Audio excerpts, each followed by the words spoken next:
श्री गिरधर लाल जी के तृतीय हमारी संप्रदाय अनुसार कहा जाए तो ब्रह्मोत्सव में आप सब लोग श्रीधाम वृंदावन पधारे हैं, जहां श्रीधाम वृंदावन ही श्री जगन्नाथपुरी के रूप में विद्यमान है। बंधु, श्री चैतन्य महाप्रभु जगन्नाथपुरी में उनका बहुत मन लगता था। क्यों लगता था?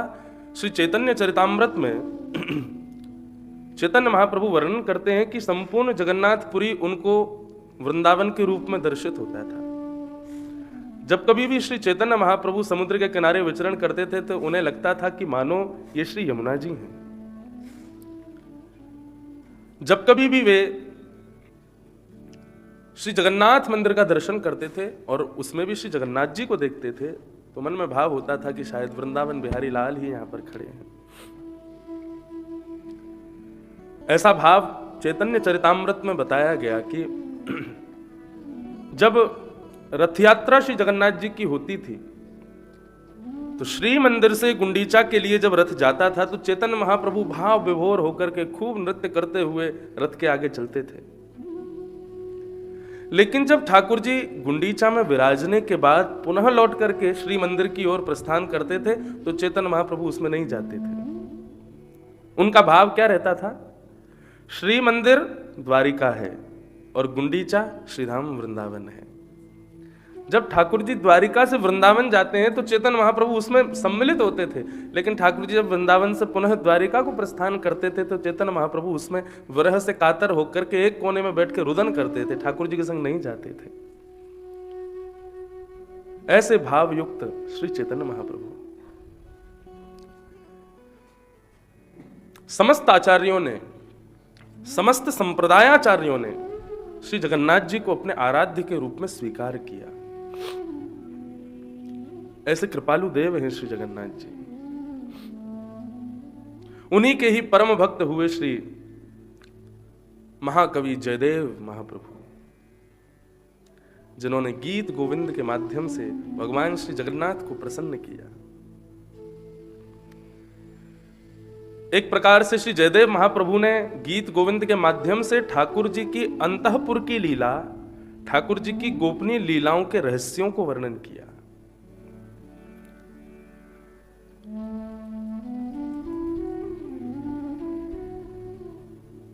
अभिनव जलधर सुंदर धृतमंदर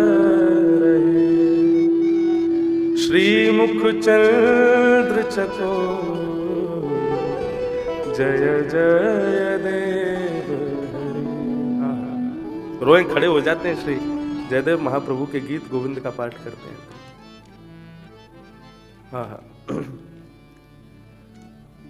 गिरिराज पर्वत को अभिनव जलधर सुंदर, अभिनव जल के समान अति सुंदर नील वर्ण श्री लालजी ने धृतमंदर है, एक पर्वत को अपनी इकन्नी उंगली पर उठा लिया। किस कारण से उठाया? ये बल कहां से आया उनके अंदर? गिरिराज जी में विद्यमान समस्त ब्रजवासियों को लगा ठाकुर जी ने अपनी इकन्नी उंगली पर गिरिराज जी धारण किए हैं। श्री वृंदावन बिहारी लाल की।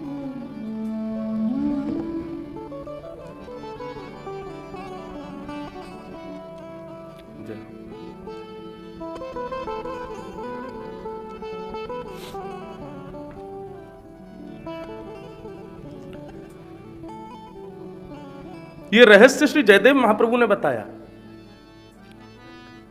ठाकुर जी की इकन्नी उंगली में इतना बल कहां से आया कि उन्होंने गिरिराज जी उठा लिए। महाराज जी, यहां पर श्री जयदेव महाप्रभु जो भाव कहते हैं उसमें श्री जी का भाव कहने की क्या आवश्यकता थी? गिरिराज पर्वत धारण किए ठाकुर जी ने, अभिनव जल के समान श्याम सुंदर ने धृत मंदर है गिरिराज जी धारण किए, और उसके बाद कहते हैं श्री राधा श्रीमुख चंद्र चकोर जय जय देव हरे। श्री जयदेव महाप्रभु सांकेतिक रूप से कह रहे हैं कि लाल जी की इकन्नी उंगली में जो ये बल आया है ना, ये कहां से आया? श्रीमुख चंद्र चकोर जय जय देव हरे। अच्छा, एक बात बताएं, श्री लाल जी को 56 भोग क्यों लगता है? 57 क्यों नहीं लगता? 58 क्यों नहीं लगता? 56 ही क्यों लगता है? बल्कि वो कहने में 56 होता है, लेकिन होते बहुत सारे हैं। इस बार के लाल जी के 56 भोग की सेवा हमारे डॉक्टर यशवर्धन जी ने अपने हाथ में ली है।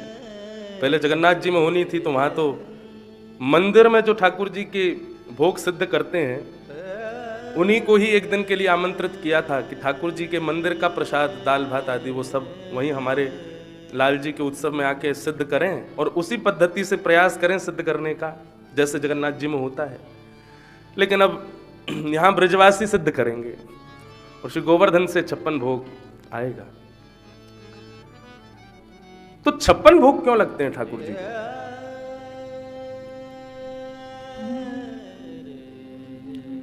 आज भी वृंदावन में 8 बार भोग लगता है लाल जी को, सुबह से शाम तक।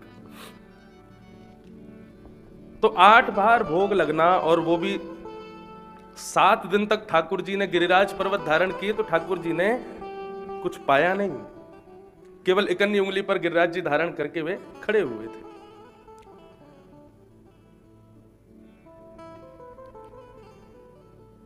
तो 8 समय का भोजन और 7 दिन तक जिन्होंने नहीं पाया, तो 7 दिन में कितने भोग ठाकुर जी के रह गए? 56 भोग रह गए। तो जब लाल जी ने गिरिराज जी पुनः विराजमान किए, उसके बाद 8 दिन की जितनी उनकी भूख थी, 8 दिन का जितना भोग था वो एक संग पाया, इसलिए ठाकुर जी का 56 भोग लगाया जाता है।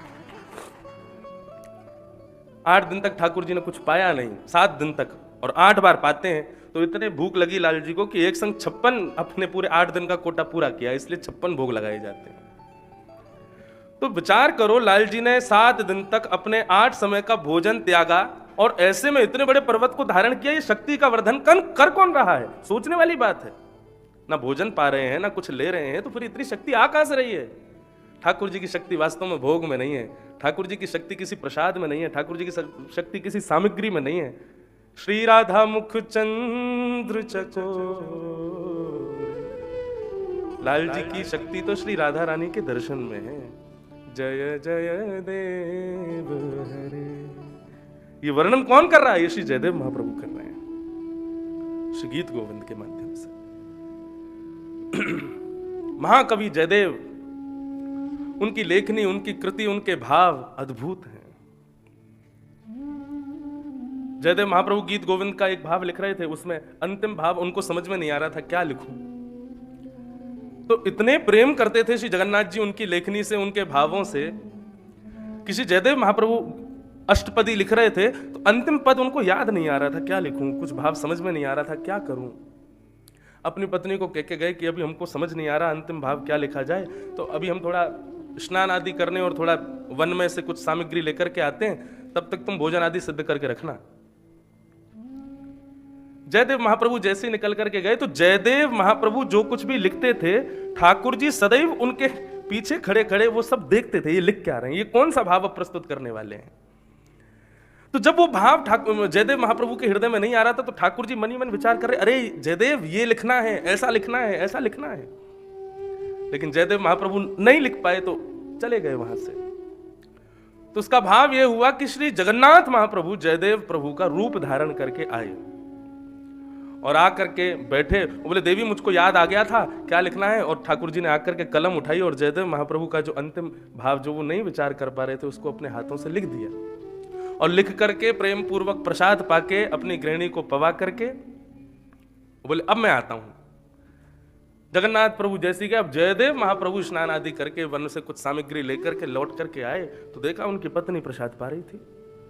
जयदेव महाप्रभु बोले ये क्या कर रही हो आप? आपका तो स्वभाव है कि आप पहले भोग लगाती हो, फिर हमको पवाती हो, फिर हमारी थाली में पाती हो, आज पहले ही पा लिया। जयदेव महाप्रभु की पत्नी कहने लगी आप कुछ सुबह सुबह कुछ पा लिए हैं क्या? शायद आपको पता नहीं है, आप प्रसाद पा करके गए थे स्नान के लिए और बीच में आ गए थे, आकर के आपने अपनी जो अधूरी कृति थी उसको पूरा किया। उसके बाद आपने प्रसाद पाया, फिर उसी प्रसाद को मैंने पाया, तभी तो ये हो रहा है। जयदेव महाप्रभु बोले देवी मैं तो आया ही नहीं, जब से गया था तब से बाहर ही बैठा था। और तुमने कहा मैं लिख करके गया? बोले हाँ।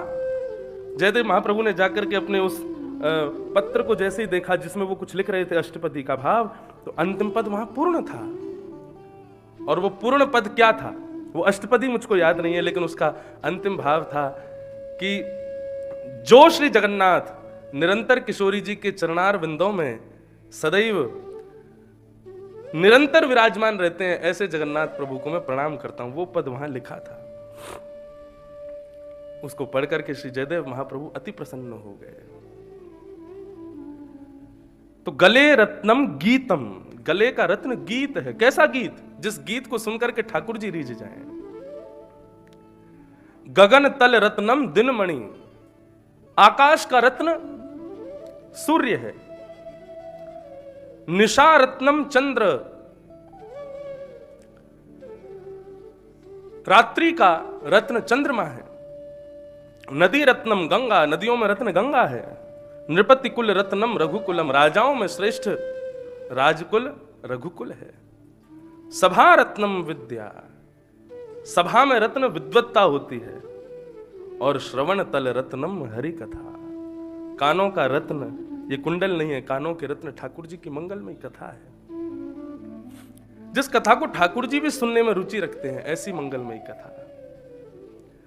तो श्री जगन्नाथ प्रभु परम कृपालु, परम दयालु। आप लोग कभी जगन्नाथ जी दर्शन करने जाएं तो जगन्नाथ मंदिर में जैसे ही प्रवेश करेंगे तो मुख्य द्वार पर ही आपको वहां पर ठाकुर जी का एक स्वरूप दिखेगा, पतित पावन ठाकुर जी। जगन्नाथ जी का मुख्य द्वार खुलता तो वहीं सीधे हाथ पर ही उनका सुंदर विग्रह विद्यमान है, पतित पावन। जगन्नाथ मंदिर में आज भी नियम है कि वहां पर हिंदुओं का, वैष्णवों का ही प्रवेश है, गैर हिंदू वहां पर प्रवेश नहीं करते। उसके पीछे कारण है कि मुगल साम्राज्य के लोगों ने मंदिरों को पवित्र किया था, इसलिए जगन्नाथ जी में तब से ही नियम है कि यहां पर केवल भारतीय हिंदू लोग ही प्रवेश करते हैं। तो एक बार रसखान गए दर्शन करने के लिए। रसखान श्रीधाम वृंदावन में ही ठाकुर जी के अनुयायी तो बन गए थे। उनके मन में भाव प्रकट हुआ कि मैं श्री जगन्नाथ जी का दर्शन करने जाऊं। जगन्नाथपुरी पहुंचे। जगन्नाथ जी का दर्शन करने के लिए जैसे ही मंदिर में प्रवेश करने लगे तो उनके स्वरूप को देख करके समझ गए पंडा लोग कि ये हिंदू तो नहीं है, रोक दिया। बोले आप भले ही भक्त हैं, वैष्णव हैं, लेकिन अंदर प्रवेश नहीं मिलेगा। श्री रसखान जी के नेत्र सजल हो गए। बोले प्रभु, यदि आप हिंदुओं के नाथ हो तो आप जानो, लेकिन आप तो जगत के नाथ हो, और जगत में जात पात पूछे नहीं को, हरि को भजे सो हरि को हो। आप तो गजराज को तारते हैं, मैं तो फिर भी इंसान हूं। भले ही अपने किसी कृत्य के कारण में इस कुलीन खानदान में जन्मा, लेकिन आप, मेरे अंदर कमी हो सकती है, लेकिन आप तो जगतनाथ हो ना। यदि आप जगतनाथ हैं और आपके बिना दर्शन के मैं यहां से गया तो मैं पूरे वृंदावन में कहूंगा कि वे जगतनाथ नहीं है, वे केवल हिंदू नाथ हैं। ऐसा भाव कहने लगे श्री रसखान, और विरह से कातर होते हुए श्री जगन्नाथ जी के द्वार पर ही बैठ गए। बिन देखे गोपाल तिहारे मिलन, बिन देखे गोपाल तिहारे मिलन, बिन देखे गोपाल तिहारे बिन देखे गोपाल तिहारे मिलन, बिन देखे गोपाल तिहारे बिन देखे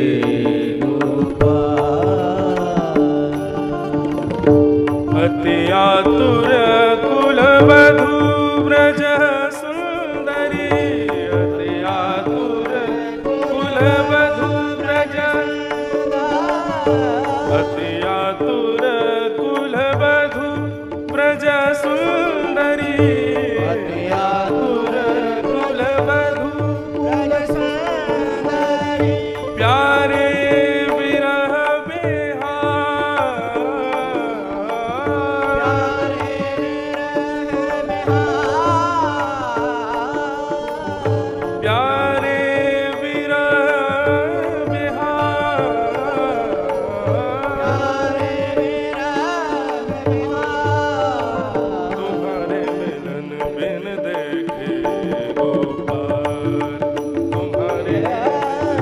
बिन देखे गोपाल। श्री रसखान तो गोपी है, रसखान तो पूर्व जन्म की सखी है, वो कोई साधारण मानव नहीं। मेरे से कातर हो रहे हैं, नेत्रों में अश्रु भर आए श्री रसखान जी के। हे लाल जी, आज अपनी इस गोपी को दर्शन नहीं कराओगे आप?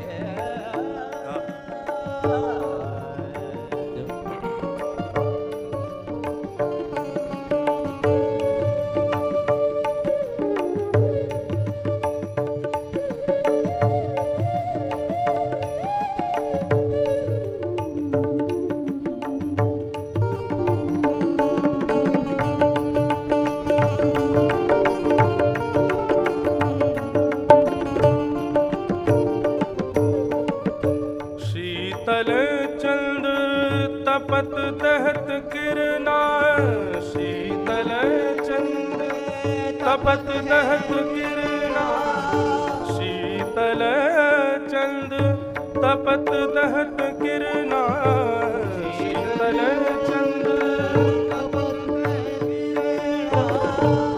कमल पत्र जनु कमल पत्र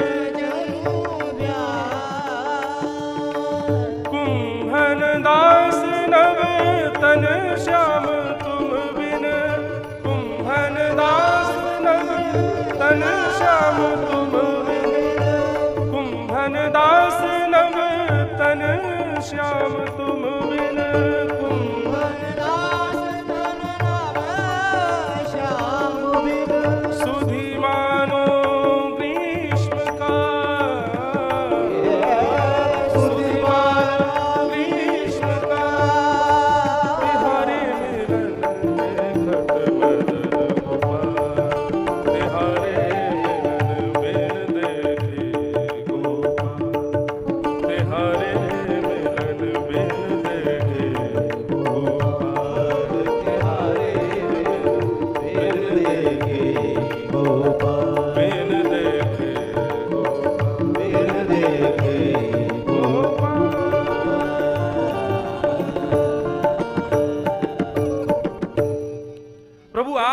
के बिन ये चंद्रमा भी शीतलता नहीं, मानो ऐसा लग रहा है कि 12 सूर्य आकाश में प्रकट हो गए हों।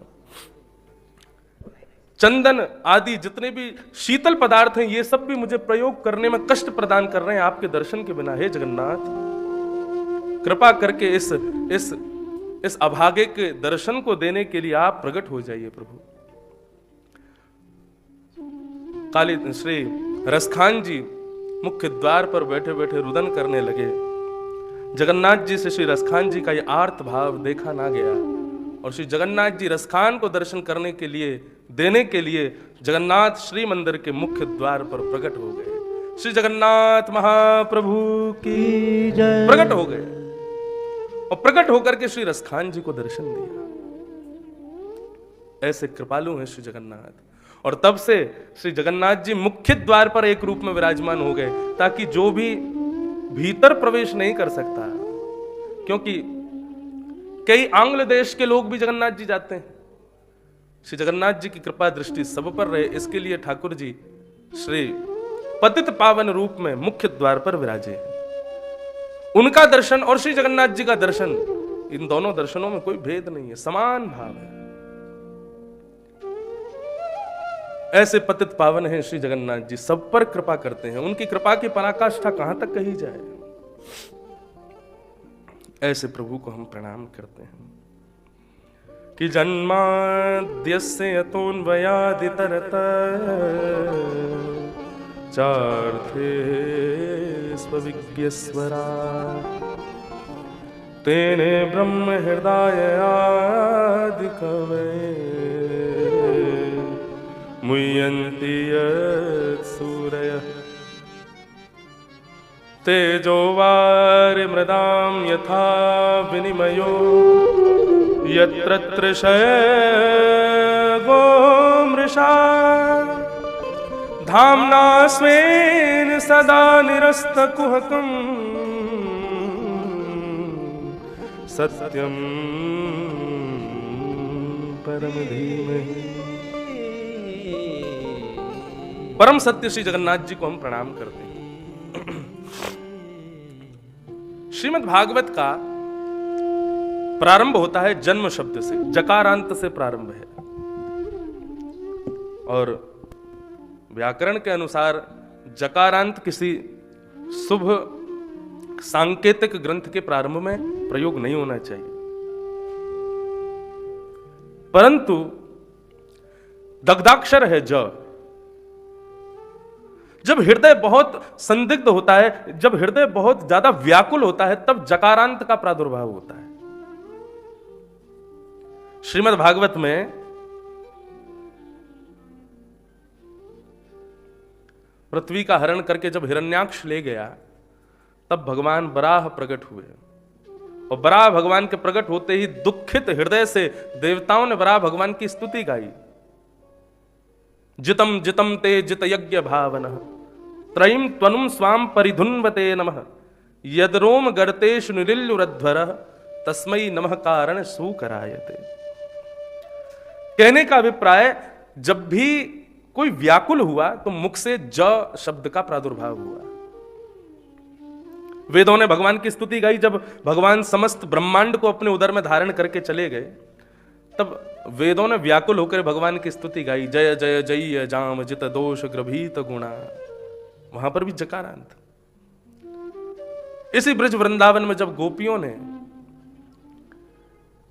ठाकुर जी के विरह में गोपी गीत गाया, जयति तेधिकम जन्मना ब्रज, वहां पर भी जकारांत, ज से प्रारंभ।